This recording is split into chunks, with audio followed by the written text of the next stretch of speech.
Hello everyone, this is Swati. Welcome to Shri ji classes.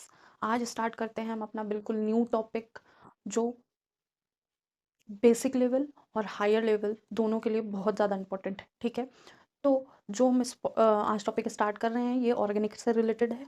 Organic में किस किस टाइप के रिएक्शंस होती हैं, कैसे होती हैं, कैसे क्लासीफाई होती हैं, वो 0 से लेकर 100 तक, मतलब बेसिक से लेकर हायर लेवल तक जो भी इम्पोर्टेंट होगा रिलेटेड टू एनी एग्ज़ाम, वो हम यहाँ कवर करेंगे। ठीक है, तो अब बात करते हैं कि ये किस किसके लिए इम्पोर्टेंट रहेगा। तो पहला 11th-12th, नीट, जेई, जो भी जिनके लिए जिनमें भी ऑर्गेनिक आ रही सबके लिए इम्पोर्टेंट रहेगा। सेकेंड चीज़ ये हायर लेवल जैसे ग्रेजुएशंस में ग्रेजुएशन में सब जो बच्चे हैं उनके लिए भी है, मास्टर्स में जो हैं बच्चे उनके लिए भी है। ठीक है, तो अब ये स्टार्ट करते हैं हम क्या, जो भी केमिस्ट्री से रिलेटेड जो हम रिएक्शंस कर रहे हैं, तो पहले 0 से स्टार्ट करते हैं। ठीक है, क्योंकि अभी हम रिएक्शंस कर चुके हैं, एक सीरीज़ मैंने कंप्लीट करी है 12 से रिलेटेड, सारी रिएक्शंस करा दी हैं, उसमें एक दो जो छूट गई होंगी वो हम ज़रूर कंप्लीट करा देंगे। अब बात करते हैं ऑर्गेनिक रिएक्शंस की। तो ऑर्गेनिक रिएक्शंस क्या होती हैं? ऐसी रिएक्शंस जिसमें ऑर्गेनिक पहला जो टर्म है जिसमें कार्बन से रिलेटेड कुछ काम हो रहा होगा। रिएक्शंस मतलब कार्बन से ही रिलेटेड रिएक्शंस हो रही होंगी। ठीक है, अब बात करेंगे कि ये कितने टाइप्स होते हैं। बेसिक 2 टाइप होते हैं, फिर उनके टाइप्स के टाइप्स होते हैं। तो क्लासिफिकेशन जो होगा ऑर्गेनिक रिएक्शन का, वो ऐसा है कि ऑर्गेनिक रिएक्शन जो होती है हमारी, वो बेसिकली 2 टाइप्स में, फ्री रेडिकल रिएक्शन में और आयनिक रेडिकल में, आयनिक रिएक्शन में। तो फ्री रेडिकल रिएक्शन है, ये क्या होती है? होमोलिटिक टाइप ऑफ, जिसमें होमोलिटिक क्लीवेज हो रहा होता है, या ब्रेकिंग ऑफ बॉन्ड। क्लीवेज मतलब breaking of bond. Homolytic breaking of bond कैसा हो रहा है? जैसे ए और बी है, अगर हम इसका होमोलिटिक ब्रेकिंग करेंगे तो हम ए के साथ एक इलेक्ट्रॉन मिलेगा और बी के साथ एक इलेक्ट्रॉन मिलेगा, तो ए इंडिविजुअली एक रेडिकल है, बी इंडिविजुअली एक रेडिकल है। ठीक है, तो ये हो गए होमोलिटिक क्लीवेज। और अगर हम आयनिक की बात करेंगे तो आयनिक में क्या होगा? हेट्रोलिटिक क्लीवेज होगा। ठीक है, मतलब ब्रेकिंग ऑफ बॉन्ड हेट्रोलिटिकली होगी, मतलब कि अगर कोई बॉन्ड ब्रेक कर रहा है तो एक इलेक्ट्रॉन्स के, एक एटम के पास इलेक्ट्रॉन की डिफिशिएंसी हो जाएगी और एक एटम इलेक्ट्रॉन रिच हो जाएगा। मतलब अगर ए और बी बॉन्ड बना रहे हैं तो जो हमारा ब्रेकिंग होगी बॉन्ड की, वो जो बॉन्ड बनाने में इलेक्ट्रॉन यूज़ हुए हैं दोनों ए के पास चले गए, ए के पास नेगेटिव चार्ज आ गया, मतलब रिचनेस आ गई, और यहाँ पे डिफिशिएंसी आ गई इलेक्ट्रॉन की। तो ये होमोलिटिक क्लीवेज था और ये हेट्रोलिटिक क्लीवेज है। अब जो फ्री रेडिकल्स हैं उसका तो यही है कि लाइट की प्रेजेंस में होंगे, कभी कभी हीट की प्रेजेंस में भी होगी होमोलिटिक क्लीवेज। लाइट की प्रेजेंस में जनरली होती ही है। ठीक है, पर्टिकुलरली कंडीशन जब बनाई जाती हैं तब क्या होगा कि होमोलिटिक क्लीवेज हो जाएगी हीट की प्रेजेंस में भी। लेकिन अब जो आयनिक रिएक्शंस हैं वो बहुत सारी रिएक्शन, उसके टाइप्स हैं, फिर टाइप्स के टाइप्स हैं, फिर और सारे टाइप्स हैं। तो आयनिक रिएक्शन हम समझते हैं तो फर्स्ट जो है वो है एडिशन रिएक्शन। किसी भी सब्सटेंस में कुछ ऐड ऑन हो जाता है, ठीक है, तो उसको एडिशन रिएक्शन करते हैं। फर्स्ट है इसका टाइप। सेकंड है सब्सटीट्यूशन रिएक्शन, किसी भी पर्टिकुलर कंपोनेंट से कोई एक चीज़ हट जाती है, उसकी जगह दूसरी आ जाती है, तो सब्सटीट्यूशन हो जाता है। और थर्ड है एलिमिनेशन। एलिमिनेशन मतलब कोई भी कंपाउंड से कोई एक चीज़ हट जा रही है, परमानेंटली वो हट ही जा रही है, एलिमिनेट हो जा रही है, उसकी जगह पे कोई दूसरी चीज़ नहीं आ रही है। ठीक है, और फोर्थ है रीअरेंजमेंट। तो आयनिक रिएक्शन के बेसिक 4 क्लासिफिकेशंस हैं। पहला एडिशन रिएक्शन, दूसरा सब्सटीट्यूशन रिएक्शन, तीसरा एलिमिनेशन रिएक्शन, फोर्थ रीअरेंजमेंट। तो एडिशन में क्या हो रहा होगा? कुछ भी ऐड ऑन हो रहा होगा, जो भी हमारे पास कंपोनेंट है उसमें कुछ नई चीज़ आके जुड़ जा रही होगी। सब्सटीट्यूशन में क्या हो रहा होगा? जो हमारे पास कंपोनेंट है उसका कोई एक एलिमेंट निकल गया है और दूसरा आके उस पर जुड़ गया है उसी पोजिशन पे। ठीक है, अब एलिमिनेशन क्या हो रहा है कि हमारा कंपोनेंट के पास जो भी एलिमेंट है उनमें से कुछ कुछ चीज़ उसकी निकल गई है, वो परमानेंटली निकल गई है। ठीक है, वो एलिमिनेट हो गई है। अब वहाँ पे जो भी चीज़ें बची हैं वही हमारा प्रोडक्ट बनाएंगी। ठीक है, रीअरेंजमेंट में क्या होता है कि अगर मान लो जैसे कार्बोकेटाइन बना, मतलब कार्बन के पास प्लस चार्ज बना, ऐसा कुछ बना। ठीक है, ठीक है, जब कार्बन के पास प्लस चार्ज बना तो ये जो कार्बन प्लस चार्ज है उसको और स्टेबल कैसे बना सकते हैं, या कोई कंपाउंड है जिसको रीअरेंज करके हम अच्छा और स्टेबल स्टेबल बना सकते हैं, ठीक है। वो जिस एनर्जी पे एग्जिस्ट नहीं कर सकता है, उस एनर्जी से कुछ अरेंज करके उसी सेम कंपोनेंट को हम और स्टेबल कंपोनेंट बना सकते हैं। तो ये होता है रीअरेंजमेंट, ठीक है। सब चीज़ें हम एक एक करके सारी चीज़ें समझेंगे, बहुत ही डीपली हम ये पूरे रिएक्शन, जो ऑर्गेनिक रिएक्शन है, विद एग्जाम्पल करेंगे, कुछ भी नहीं छोड़ेंगे, ठीक है। तो ये जो सीरीज़ है, इसके लिए आपको एक एक चीज़, एक भी वीडियो अगर छोड़ देंगे तो आपका बहुत सारा लॉस हो जाएगा। तो ये जो हमने स्टार्ट किया, अभी स्टार्ट किया है, हो सकता है कि बहुत सारे लोगों का बोर्ड्स हो जाए तब जब हम ये कंप्लीट कर पाएंगे ये चीज़ें, लेकिन फिर भी अगर आप ये पढ़ेंगे तो आपको ये कहीं ना कहीं बेनिफिट देगा आपके कॉम्पिटिटिव एग्ज़ाम में, हर चीज़ के लिए। तो एक एक चीज़ करेंगे, इसमें कुछ नया नहीं लेंगे, कोई नई सीरीज़ हम तब तक, एक जो हमने चैप्टर का रिवीजन कराया है और ये, इसके अलावा कुछ नया हम केमिस्ट्री में नहीं स्टार्ट करेंगे जब तक ये कंप्लीट नहीं हो जाएगी, ठीक है। चैप्टर्स का रिवीजन, उसके साथ न्यूमेरिकल जो भी उससे रिलेटेड है वो सारे, ठीक है। अब क्या करते हैं, जो एडिशन रिएक्शन है, वो एडिशन रिएक्शन में अब क्या हो रहा होगा, एडिशन का अगेन फर्दर क्लासिफिकेशन हो गया है, मतलब इलेक्ट्रोफिलिक एडिशन हो रहा होगा, मतलब कुछ कंपोनेंट है हमारे पास, उस कंपोनेंट में इलेक्ट्रोफाइल आके जुड़ जा रहा होगा, ठीक है। मतलब ऐसा कुछ हो सकता है कि हमारा जो कंपोनेंट है या सब्सटेंस है वो पहले से ही इलेक्ट्रॉन रिच हो, और जो हम जिस चीज़ से रिएक्ट कराना चाहते हैं वो क्या है, इलेक्ट्रॉन डेफिशिएंट हो, तो वो आके उस पर लग जाएगा, तो इलेक्ट्रोफिलिक एडिशन हो जाएगा, ठीक है। ये है इलेक्ट्रोफिलिक एडिशन। अगर हमारा सब्सटेंस क्या है, इलेक्ट्रॉन डेफिशिएंट है, और जो रिएजेंट या कंपोनेंट बाहर से आ रहा है वो इलेक्ट्रॉन रिच है, तो उसको हम एज अ न्यूक्लियोफाइल ट्रीट करेंगे, और जो एडिशन हो रहा होगा हमारे पहले से एग्जिस्टिंग सब्सटेंस पे, उस पर न्यूक्लियोफाइल का जो अटैक हो रहा होगा उसको हम कह रहे होंगे न्यूक्लियोफिलिक एडिशन रिएक्शन, ठीक है।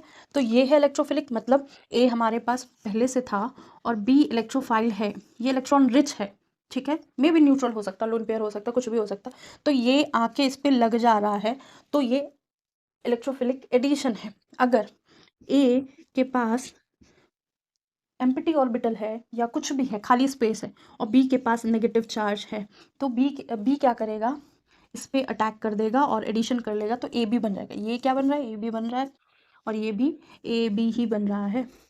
तो यहाँ पे क्या हो रहा है, इलेक्ट्रोफाइल जिसके पास डिफिशियंसी थी एटम की, सॉरी जिसके पास डिफिशियंसी थी इलेक्ट्रॉन की, वो हमारे एग्जिस्टिंग सब्सटेंस पे जुड़ जा रहा है, तो इलेक्ट्रोफिलिक एडिशन हो रही है। जिसके पास इलेक्ट्रॉन की रिचनेस है वो हमारे सब्सटेंस पे जो जुड़ जा रहा है, तो वो इलेक्ट्रोफिलिक एडिशन रिएक्शन होगी। अब बात करते हैं सब्सटीट्यूशन। सब्सटीट्यूशन में हम ये समझ लेते हैं कि जो सब्सटीट्यूशन होगा, जैसे मान लो ये ऐसे कुछ है, कार्बन कार्बन कार्बन, इसके साथ एच लगा है, ठीक है, शायद वहाँ पे शाइन पड़ रही हो, तो हम ये रब कर देते हैं, ये लास्ट की जित चीज़ें बची हैं बस वही करते हैं, ठीक है। तो ये है, तो सब्स्टिट्यूशन की बात करेंगे, मान लो ये कार्बन है, कार्बन है, कार्बन के साथ बहुत सारे चीज़ें लगी हैं और साथ में एच लगा।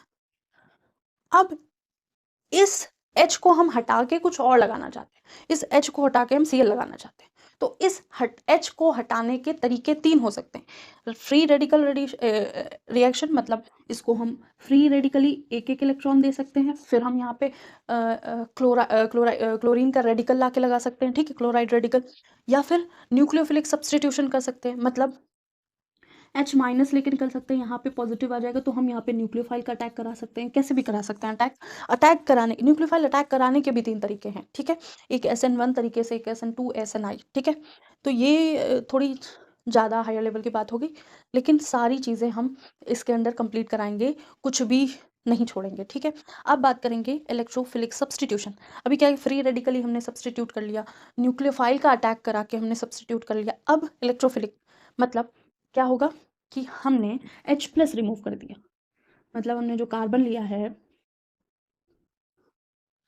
कार्बन जिसमें बहुत सारी चीज़ें लगी हुई थी, साथ में H लिया है, तो H+ गया है और यहाँ पे नेगेटिव चार्ज आ गया है। जब यहाँ पे नेगेटिव चार्ज आ गया है तो कोई भी पॉजिटिव चीज़ या पॉजिटिव कमिंग एलिमेंट यहाँ पे लग जाएगा और वो इलेक्ट्रोफिलिक सब्स्टिट्यूशन रिएक्शन होगी, ठीक है।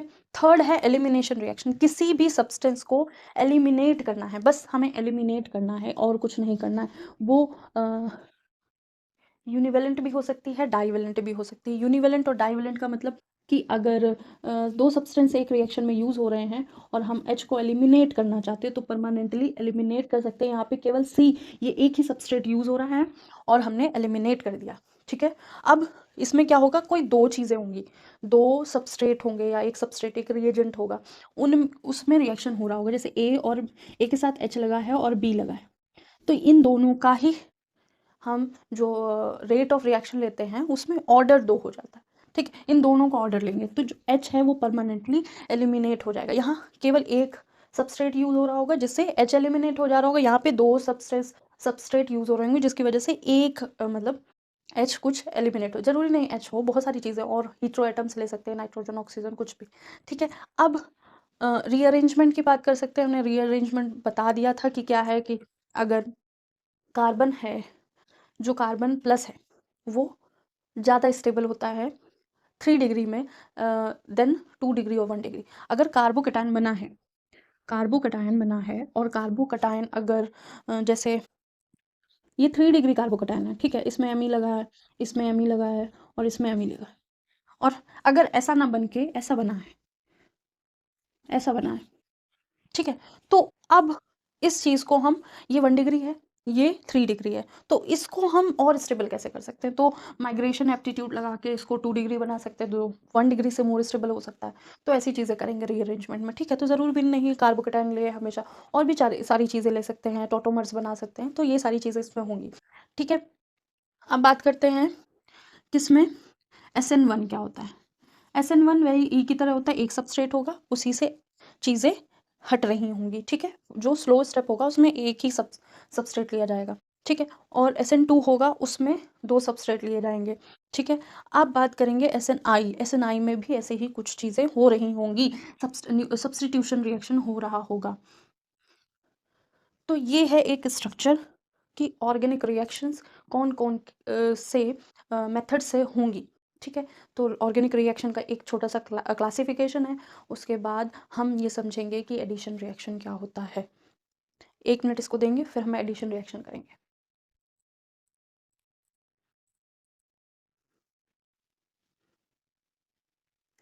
तो ये एडिशन रिएक्शन का इंट्रोडक्शन है, मतलब कि व्हेन अनसेचुरेटेड सबस्ट्रेट मतलब ऐसे सबस्ट्रेट या ऐसा कोई कंपाउंड जिसमें अनसेचुरेशन हो, अनसेचुरेशन का मतलब डबल या ट्रिपल बॉन्ड हो, ठीक है, रिएक्ट विथ रिएजेंट, किसी भी रिएजेंट के साथ जब रिएक्ट करेंगे तो न्यू प्रोडक्ट फॉर्म होगा, ठीक है। कोई भी अनसेचुरेटेड सबस्ट्रेट रिएक्ट करेगा रिएजेंट के साथ तो एक न्यू सब्सटेंस फॉर्म होगा, in which reagent get add up on substrate, जो रिएजेंट है वो ऐड हो जाएगा किस पे, सबस्ट्रेट पे, एंड फॉर्म प्रोडक्ट, और प्रोडक्ट बना लेगा। जो रिएक्शन अकर होगी वो अनसेचुरेटेड साइड ऑफ सबस्ट्रेट पे होगी या मॉलिक्यूल पे होगी जहाँ पे अनसेचुरेशन होगा। अब अनसेचुरेशन किस टाइप के हो सकते हैं, डबल बॉन्ड हो सकता है, ट्रिपल बॉन्ड हो सकता है, CN हो सकता है, CO हो सकता है, तो इस तरह के अनसेचुरेशन हो सकते हैं जहाँ डबल ट्रिपल बॉन्ड ऐसे देखे जा सकते हैं। अब एक ही एग्जांपल लिया है, बहुत अब ज़्यादा इस क्लास को लंबा नहीं करेंगे, एक ही एक रिएक्शन लेके चलेंगे। देखो ऐसा है कि ऑर्गेनिक जो है वो थोड़ी बोरिंग होती है, ठीक है, तो उस हिसाब से हमने क्या किया है कि मतलब ब्रेक कर दिया है, 10-10 20-20 मिनट, इससे ज़्यादा की लंबी क्लास नहीं रखेंगे और सारी चीज़ें कवर करके चलेंगे।